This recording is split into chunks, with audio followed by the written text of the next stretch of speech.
সদ্য বিয়ে করা বউ মিনাকে নিয়ে বাড়িতে আসলো স্বাধীন। স্বাধীনের ভাবি নীলা দরজা খুলতেই স্বাধীনের পাশে মিনাকে দেখে বলল, স্বাধীন, কে এই মেয়ে? ভাবি, আমি আপনাকে বলেছিলাম না আমি একটা মেয়েকে ভালোবাসি, এই সে মেয়ে। আমি ওকে বিয়ে করেছি। আরে, এটা তো অনেক ভালো কথা, কিন্তু বিয়ে করার আগে আমাকে একবার জানাতে পারতে। আসলে সব কিছু এত তাড়াতাড়ি হয়ে গেছে যে কিছুই বলতে পারিনি। এবার কি আমরা বাইরে দাঁড়িয়ে থাকবো নাকি ভেতর আসতে বলবেন? আরে এসো এসো, অনুমতি নেওয়ার কি আছে, এটা তো তোমারই বাড়ি, তাই না? স্বাধীন আর মিনা ভেতরে প্রবেশ করল। নীলা স্বাধীনের উদ্দেশ্যে বলল, তোমরা এখানে বসো, আমি তোমার ভাইকে ডেকে আনছি। আচ্ছা ঠিক আছে ভাবি। নীলা চলে যেতে মিনা স্বাধীনকে জিজ্ঞেস করল, তুমি তো বলেছিলে তোমার বাবা মা কেউ নেই, তুমি একা থাকো, তাহলে এনারা কারা?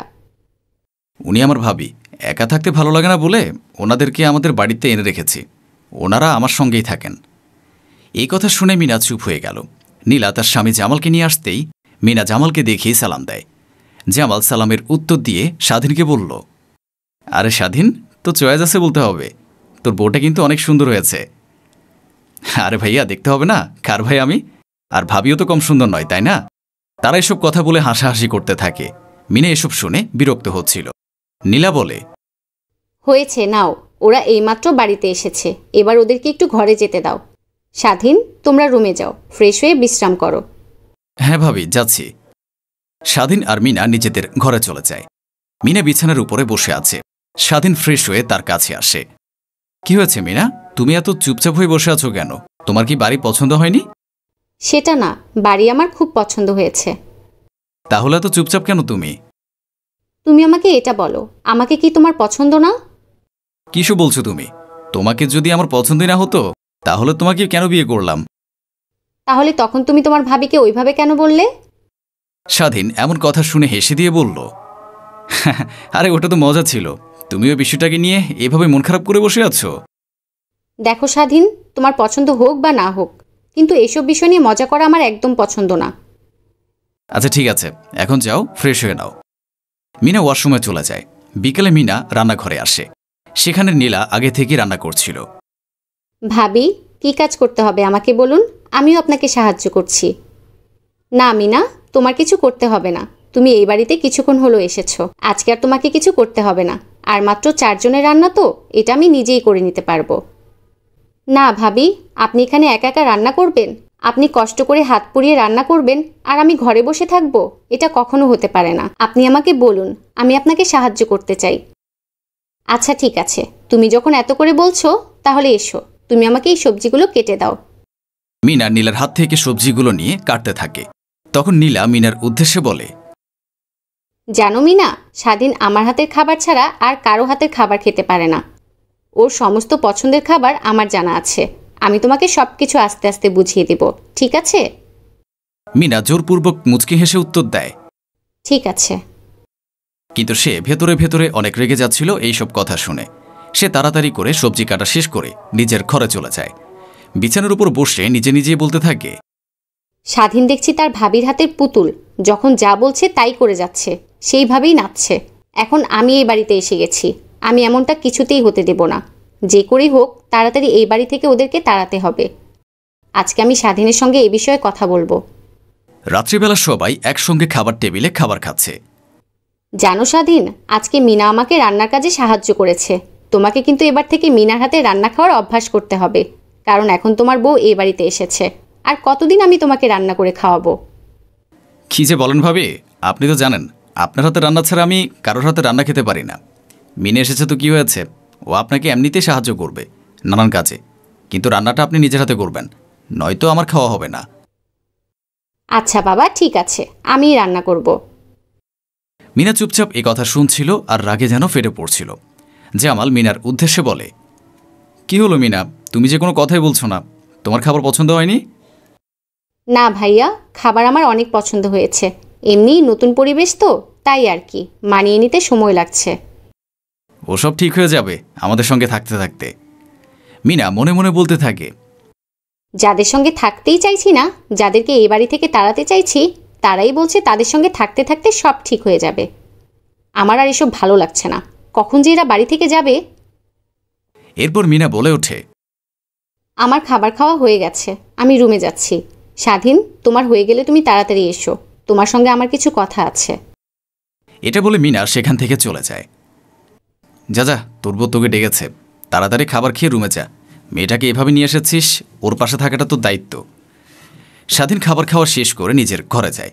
মিনা বিছানায় বসেছিল। কি হয়েছে মিনা, কি বলবো তুমি আমাকে? মিনা উঠে দাঁড়িয়ে বলল, এখন তো আমি এসে গেছি, তাহলে এখন কেন তোমার ভাই ভাবিকে এ বাড়িতে থাকতে হবে?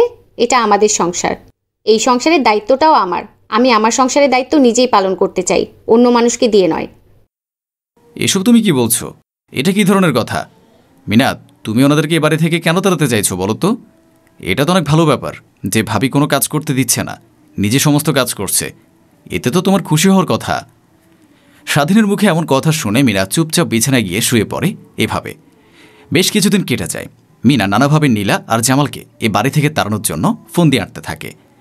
একদিন নীলা রান্নাঘরে রান্না করছিল, তখনই মিনা সেখানে এসে বলে, ভাবি, আমার না অনেক মাথা ব্যথা করছে, আমাকে 1 কাপ চা বানিয়ে দিন তো।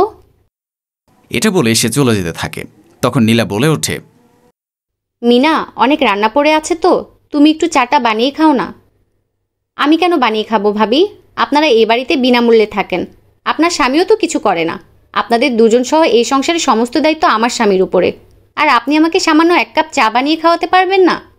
সব দায়িত্ব তো আমরাই নিয়ে রেখেছি, আপনি না হয় এবার কাজকর্মের দায়িত্বটা নিন। মিনার এ সমস্ত কথাবার্তা শুনে নীলা কিছুটা কষ্ট পেয়ে বলল, এসব তুমি কি বলছো মিনা? এগুলো কি ধরনের কথা? স্বাধীন তোমার স্বামী হয় ঠিকই, কিন্তু সে আমার স্বামীরও ভাই। স্বাধীন নিজে আমাদেরকে এ বাড়িতে থাকার জন্য বলেছিল, আমরা তো জোর করে থাকছি না। আপনারা স্বাধীনকে ভালোভাবে চেনেন, ও অনেক সহজ সরল প্রকৃতির মানুষ। আপনারা যে কিভাবে ওর কান ভাঙিয়ে এ বাড়িতে আছেন সেটা আমি প্রথম দিনেই বুঝতে পেরেছি। যাই হোক, আমি আপনাদের সঙ্গে আর কথা বাড়াতে চাই না। আমার 1 কাপ চা দরকার, আপনি সেটা আমাকে দিয়ে দিয়েন। এটা বলে মিনা সেখান থেকে চলে যায়। নীলা গ্যাসের চুলা বন্ধ করে তাড়াতাড়ি জামালের কাছে যায় আর বলে, তোমাকে আমি কতবার বলেছি এই বাড়িতে আসতে হবে না, আর তাছাড়া এখন স্বাধীনের বউ এসেছে, আমাদের কোনো অধিকার নেই এ বাড়িতে থাকার। দেখেছো আমার কথা না শোনার জন্য আজকে কত কিছু শুনতে হলো। এসব তুমি কি বলছো? কে কি বলেছে তোমাকে? পরিষ্কার করে বলো। মিনা আমাকে অনেক কথা শুনিয়েছে, সে ইনডাইরেক্টলি আমাদেরকে এ বাড়ি থেকে চলে যেতে বলেছে। আচ্ছা, স্বাধীন আসুক, আমি স্বাধীনের সঙ্গে এই বিষয়ে কথা বলছি। না, ওর সঙ্গে কোনো কথা বলতে হবে না, তুমি চলো, আজকে আমরা এ বাড়ি থেকে চলে যাব। এরপর তারা কাপড় গুছিয়ে নিয়ে মিনাকে ডাক দেয়। জামাল তার উদ্দেশ্যে বলল, মিনা, আমরা বাড়ি থেকে চলে যাচ্ছি। স্বাধীন আসার পথ তুমি বলে দিও, আর ভালো থেকো। আপনারা যেহেতু চলে যাচ্ছেন তাহলে অবশ্যই আমরা ভালো থাকব। নীলা আর জামাল চুপচাপ সেখান থেকে চলে যায়। রাতে স্বাধীন বাড়ি ফিরলে নীলা আর জামালকে দেখতে না পেয়ে মিনাকে জিজ্ঞেস করে, এ কি মিনা, ভাইয়ের ভাবি কোথায় গেছে? তারা কি বাইরে ঘুরতে গিয়েছে? না স্বাধীন, তারা এই বাড়ি থেকে চলে গেছে। তুমি এসব কি বলছো? আমাকে না বলে ওরা চলে গেল? আমি এক্ষুনি কল করছি। দেখো, ওনাদের ইচ্ছে হয়েছে তাই ওনারা চলে গেছে, তুমি ওদেরকে নিয়ে এত ভাবছো কেন? ওনারা যদি তোমাকে বলার প্রয়োজন না মনে করে তাহলে তুমি কেন কল করবে? ওনাদেরকে একটু একা থাকতে দাও, তোমার কল করার কোনো প্রয়োজন নেই। তুমি চুপ করো মিনা, আমি এক্ষুনি ওদেরকে কল করব। এটা বলে স্বাধীন জামালকে কল করে। ভাইয়া, আপনারা আমাকে না বলে চলে গেলেন কেন? আসলে অনেকদিন তো হলো ওই বাড়িতে থাকা, বাড়ির কথা খুব মনে পড়ছিল, তাই চলে এসেছি। তোরা ঠিকভাবে থাক, আমাদের নিয়ে চিন্তা করিস না। কিন্তু ভাইয়া, আরে বলছি না, আমাদের কিছু হয়নি, আমরা আবার তোদের বাড়িতে ঘুরতে আসবো একদিন। তোরা একটু নিজেদের মতো করে সময় কাটা। এটা শুনে স্বাধীন কল রেখে মিনার কাছে আসে। মিনা বলে, হয়েছে, আমার কথা তোমার বিশ্বাস হলো না, এবার জিজ্ঞেস করে তোমার শান্তি হয়েছে তো? এখন যদি নাটক শেষ হয়ে থাকে তাহলে খাবার খেতে এসো। স্বাধীন খাবার খেতে চলে যায়। বেশ কিছুদিন পর মিনা অনেক অসুস্থ হয়ে পড়ে, বিছানা থেকে উঠতেই পারছিল না। স্বাধীন তার পাশে বসে থেকে বলে, ডক্টর তো বলেছে তোমাকে 1 সপ্তাহ বিছানাতেই কাটাতে হবে, তোমাকে দেখাশোনার জন্য কাউকে তো প্রয়োজন। তুমি চিন্তা করো না, আমি ঠিক ম্যানেজ করে নিব। না, আমি ভাইয়ার ভাবিকে ডাকছি, ওনারা আসুক। ওনারা কখনো আসবে না স্বাধীন। তুমি এত ভেবো না, তুমি শুয়ে থাকো, আমি অফিসে যাচ্ছি, আর ভাইয়া ভাবিকে কল করে দেব, ওনারা চলে আসবেন। স্বাধীন নীলা আর জামালকে খবর পাঠায়। তারা আবার স্বাধীনের বাড়িতে আসে।